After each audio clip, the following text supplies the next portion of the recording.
have before us the opportunity to forge for ourselves and for future generations a new world order, a world where the rule of law, not the law of the jungle. For decades, one story has quietly lingered in the shadows of modern history. It's the kind of story that divides people. Some see it as a warning, others as a fantasy. Yet no matter how often it's dismissed, it keeps finding new life. It's called Project Bluebeam. The idea is simple and terrifying at the same time, that one day, technology might be used not just to control what we see or hear, but what we believe. That somewhere behind the curtain of governments and space agencies lies a plan to stage a false spiritual awakening, powerful enough to unite or enslave the entire world. It all traces back to one man, a Canadian journalist named Serge Monast. In the early 1990s, Monast began publishing his claims that NASA, in collaboration with the United Nations, was preparing to launch a psychological operation on a global scale. He called it Project Bluebeam. When Monast released his work, the Internet was still in its infancy.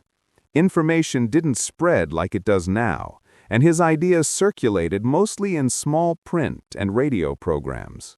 But over time, they caught fire, especially among those who already questioned authority and believed the world's major powers were working together toward a hidden agenda. What made Project Bluebeam stand out from other conspiracies was its blend of technology, religion, and fear. It wasn't just about government secrecy or military power. It was about faith, the one thing that shapes entire civilizations. Monast said it wouldn't take a war to control humanity, only a perfect illusion. The 4 steps. According to Monast, Project Bluebeam would unfold in 4 distinct phases. The first phase would start with chaos beneath the Earth's surface. Monast claimed that artificial earthquakes would be triggered in certain regions, discovering long-hidden artifacts or documents that would challenge the authenticity of ancient religions.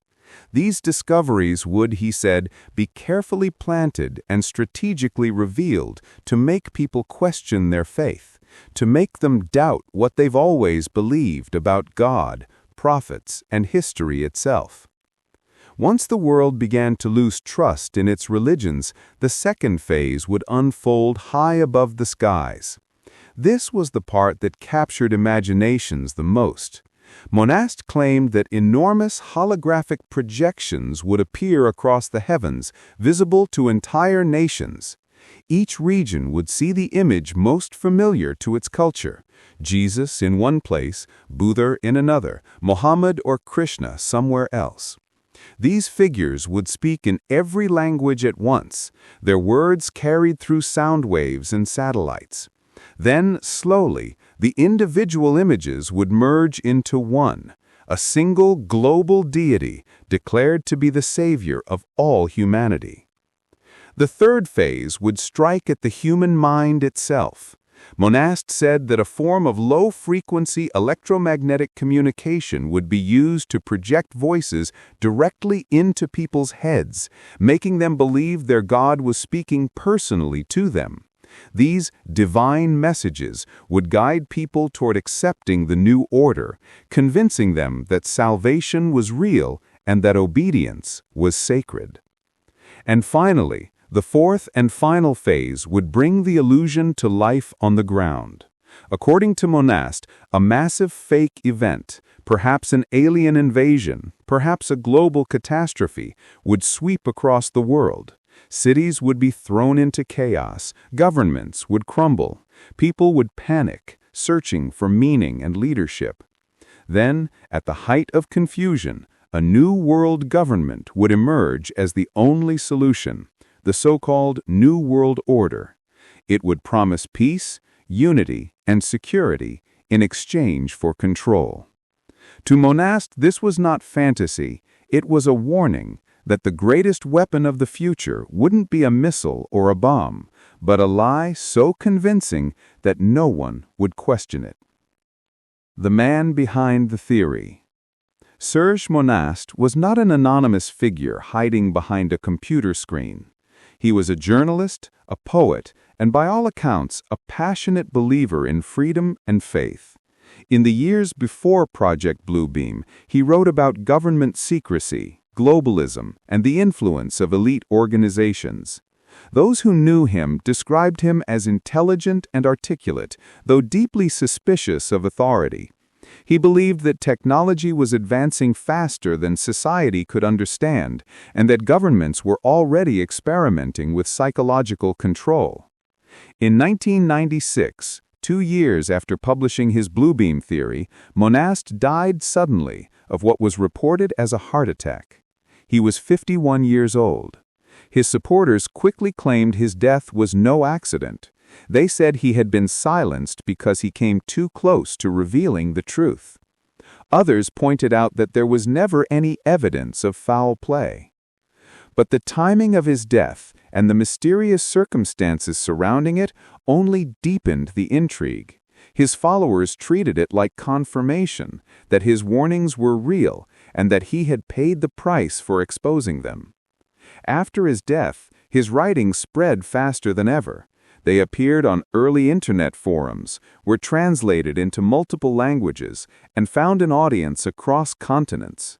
Project Bluebeam transformed from a fringe idea into a kind of digital folklore, a story retold, reshaped, and rediscovered by every generation that fears technology might one day outsmart humanity itself.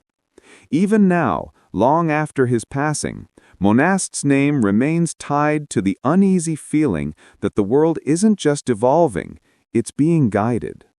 Whether by design or by coincidence, many of the ideas he wrote about have aged in unexpected ways. When Monast talked about sky-wide holograms, people laughed.